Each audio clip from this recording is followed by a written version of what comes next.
रानो की सास कमला देवी बहुत कंजूस और चिड़चिड़ी थी। बात बात पर कंजूसी करना और बहू को बुरा भला कहना उसकी आदत थी। एक दिन सुबह, अरे ओ करमजली, जब देखो आराम करती रहती है। माँ बाप ने कुछ सिखाया नहीं? क्या हुआ माँ जी? क्या हुआ कि बच्ची देखती नहीं, आधे घंटे से सब्जी चढ़ी है। कितना गैस बर्बाद हो गया होगा। महीना चलने से पहले गैस खत्म हो गया तो पैसा क्या तुम्हारा बाप देगा? माँ जी, इस सब्जी को बनने में थोड़ा ज्यादा टाइम लगता है, इसीलिए मैं अपना कमरा ठीक कर रही थी। मुझे मत सिखा, तुझसे ज्यादा जानती हूँ मैं। चल जल्दी से खाना परोस, तेरे ससुर जी आते ही होंगे। बेचारी रानो को अधपकी सब्जी सबको खिलानी पड़ती है, जिसे खा के उसका पति बोलता है, तुम्हें खाना बनाना भी नहीं आता, कैसी कच्ची सब्जी खाने को दे दिया है।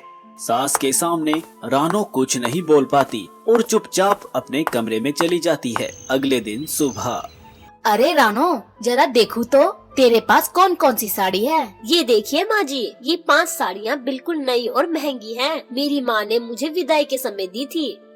ला, ये तीनों साड़ी मुझे दे दे। कल विमला के घर जाना है, उसे उसकी सास और ननद को भी तोहफा देना पड़ेगा। अब इतनी महंगाई में साड़ियों के पीछे पैसे क्यों बर्बाद करना? ये तेरी साड़ियाँ किस दिन काम आएगी? ये कहकर वो उसकी तीनों साड़ियाँ लेकर अपनी बेटी विमला के घर चली जाती है और रानो उदास मन से अपनी माँ की दी हुई साड़ियों को देखती रह जाती है। दूसरा दिन रविवार था। कमला का बेटा राकेश अपनी माँ को बताता है, माँ, आज मेरा दोस्त अनिल हमारे घर आ रहा है। अच्छा।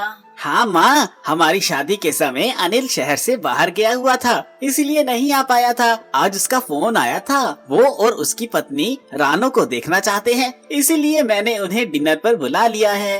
डिनर पर बुलाने की क्या जरूरत थी? चाय नाश्ता भी तो चल सकता था। इतना खर्चा करने की क्या जरूरत है? कैसी बात करती हो माँ, चाय नाश्ता तो गैरों के लिए होता है। अनिल तो मेरे बचपन का दोस्त है, उसे खाना खिलाए बिना कैसे भेज सकता हूँ। ठीक है, जब तुम लोगों ने ठान ही लिया है तो मैं कौन होती हूँ कुछ कहने वाली।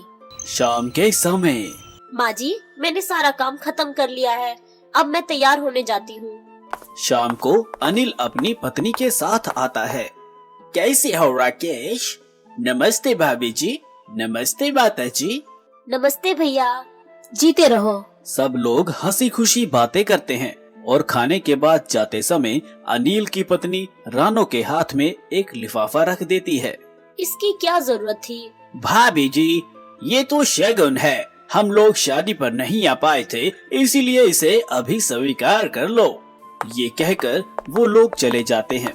उसके जाते ही कमला देवी अपनी बहू से कहती है, लारी बहू, लिफाफा मुझे दे। वैसे भी काफी पैसे खर्च हो गए आज, कुछ तो वसूल होगा। ये तो शगुन के पैसे हैं माँ जी। अरे तो मैं कौन सा अपशगुन कर रही हूँ? लिफाफा इधर दे कलमुही, और तू जाकर जल्दी से सारा बर्तन मांज और बाकी काम निपटा। माँ जी, ढेर सारा खाना बचा हुआ है, गरीबों को बंटवा देते हैं। उसकी जरूरत नहीं, फ्रिज में रख दे। कल सारा दिन इसी खाने से काम चलाएंगे, वैसे भी काफी खर्चा हो गया आज। ठीक है माँ जी। रात को लाइट चली जाती है और सारा खाना खराब होने लगता है, लेकिन सास के कहने पर मजबूरन रानो को सबको वही बासी खाना देना पड़ता है। कमला की कंजूसी से परेशान राकेश और उसके पिता मन मारकर वो बासी खाना खाकर ऑफिस चले जाते हैं। एक दिन रानो की माँ का फोन आता है और वो अपनी सास के पास जाकर कहती है, माँ जी, मेरी माँ का फोन आया था, मुझे देखे उन्हें काफी दिन हो गए, इसीलिए मुझसे मिलना चाहती है वो। मैं मायके हुआ हूँ। कोई जरूरत नहीं, फालतू में किराए में पैसे खर्च होंगे।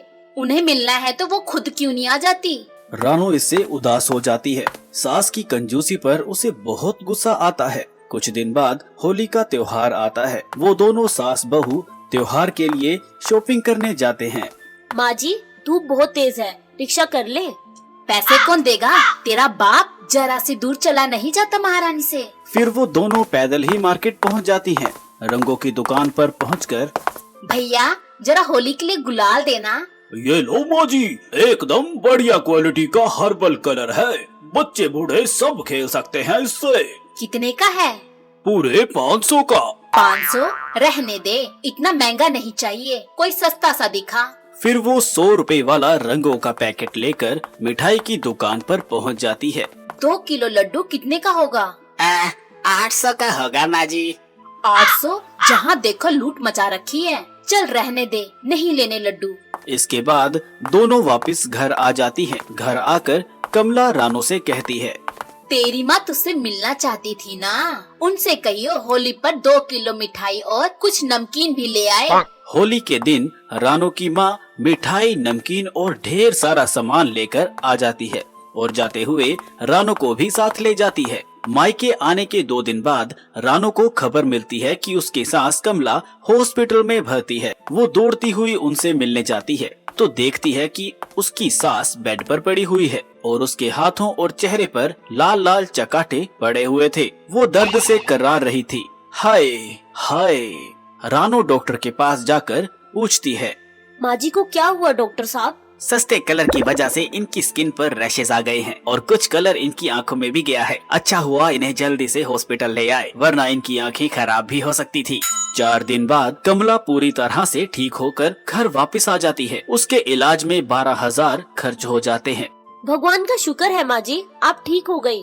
हाँ, पर 500 रुपए बचाने के चक्कर में 12,000 रुपए खर्च हो गए। इसीलिए तो कहता हूँ माँ कि हर बार की कंजूसी मत किया करो।